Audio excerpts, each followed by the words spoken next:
Across the creek. Back again with another one, guys. Back again with another one. George said he's coming in here to eat, and he ain't coming here to be much friendly to nobody else, really. Well, I understand this is an old Llama Camlet video, and he's about country as old crock pots do. Get down, me and George here just reminiscing and trying to chew the fat.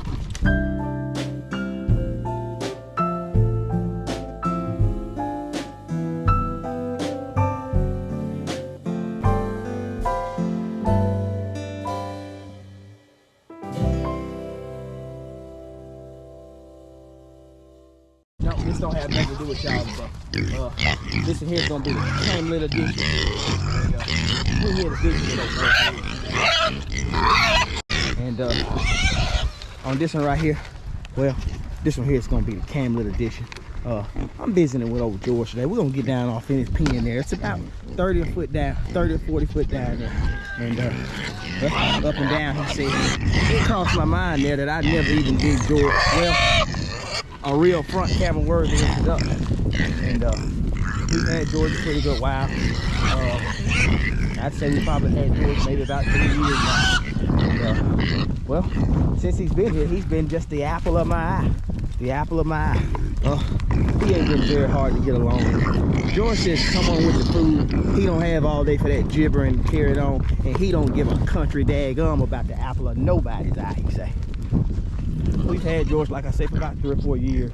And these things are used to kind of protect your livestock and your cattle and such.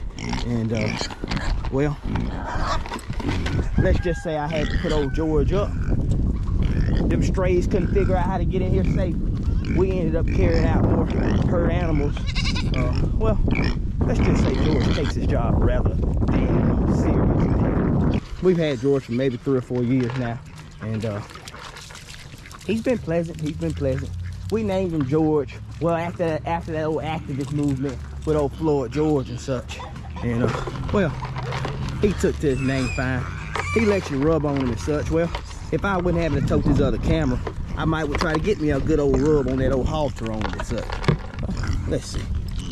He says, no, y'all, he ain't gonna spend no time with you. Well, unless you got feed or you're doing something for her. He about like a woman, about like a woman. Other than that, well, he ain't got much time for you guys. But if you have any interest in getting llamas and such, I suggest you do your research on these things. Well, they've got all kind of safety things and such. Well, you got to kind of stay on top of it. But there's the rest of them. They require to be sheared often, so keep that in mind, y'all. He's picking through that worm, and he sees that worm pellet in there.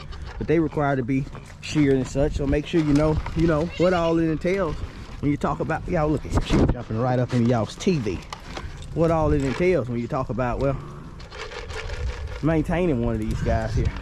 But George is not really aggressive toward humans or anything like that. He doesn't bite, he doesn't spit or anything like that. He just, well, gets after it country style. We use that little chain you guys there see up underneath that old plastic chain. Well, that's kind of his rope and collar and such. Well, he'll take you really wherever you want to go.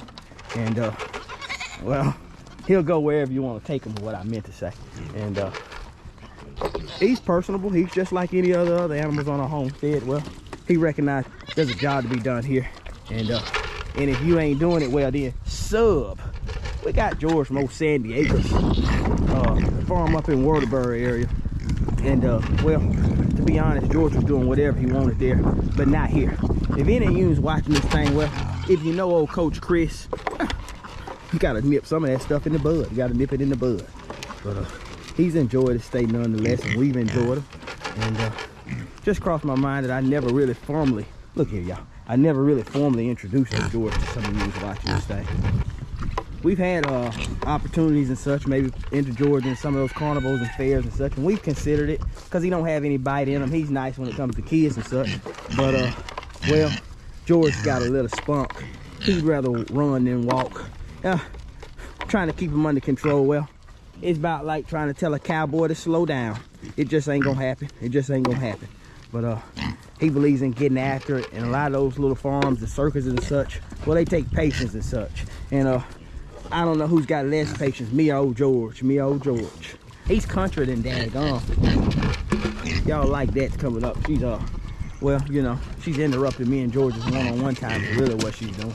But I've got a million other things to do. That pig just threw a little water up in George's face, so he didn't like that. But we're gonna get moving. We got other stuff we got to get accomplished. I want to tell you guys, check in anytime, guys. Come check us out. We're always up to something across that daggum creek. And well, next time, George, next time you may not get all this airtime. Like that, says she's coming to get all the airtime anyway. George says he's out here anyway. He's got better things to do this time than sit up and talk to you about a journey, a reward, and whether God's asleep or not. Get out. I interrupt what you guys is watching with your llama there because, well, I've got something more important I've got to let you guys know. I need to tell you guys first, well, God don't sleep. And second, coming up on lunchtime for me. I think I'm gonna go in here and have me some old canned beans and maybe some old scrambled eggs. Kelso. That's right, guys. Sometimes we still eat beans out of the can. Everybody ain't able. Let's go get these guys scrambled up. He left his hoods in the bucket and the clothes hanging out on the line. Let's go, George. Let's go. We're gonna get our exercise in. We're walking all our steps. We're gonna walk the whole parameter of this fence today, by God. So wake up and get on after it. George ain't no more food in there. Y'all ain't tricking him none. He said, don't even think you about to grab me with that old chain. Y'all look at it. This old goat took advantage of the fence not being on. And well, she jumped on there and tried to jump on over. George said he out of here. He knows how hot it is. Guys, if you're considering adding a llama to your farm, your homestead to protect your animals, it's not a horrible idea. They require a little bit of maintenance, but for what it's worth, well, they're fierce and they're fast. And they don't require much feeding at all. Llamas share some of the eating habits and have some of the same diet as a goat. Their body, it looks long and streamlined and such, but they don't require much food at all when it comes to that. Just a little bit of pellet, a little bit of dewormer and such, and fresh grass and fresh hay. We've got George over in this area, and we've had him here, I don't know, I'd say probably at least the last 2 or 3 weeks or so. And well, reason being is we just sowed some new grass over behind us, and we're trying to get that grass a growing head start and such. So we've kind of put old George in an old holding cell. Well, he's got his own pond. He's got his own home up top on the hill there, and own feeding there. He's got his hay bale over on this side. This is where he sleeps and such, and he'll eat up there. And he says, speaking of sleeping and eating, that sounds better than jaw jacking with y'all. George about his country is a 4-stroke Mercury, I guarantee it. Well, and about as dependable as an old 75 Johnson. We're not gonna hold you guys long. Just wanted to kind of let you guys, well, let some of the new family that kind of watches the channel, well, kind of meet old George. No fancy introduction here. Looking at him now, he says he ain't even gonna give you eye contact. I'm about out of feed, and he says in that case he's about out of time. Thanks for watching.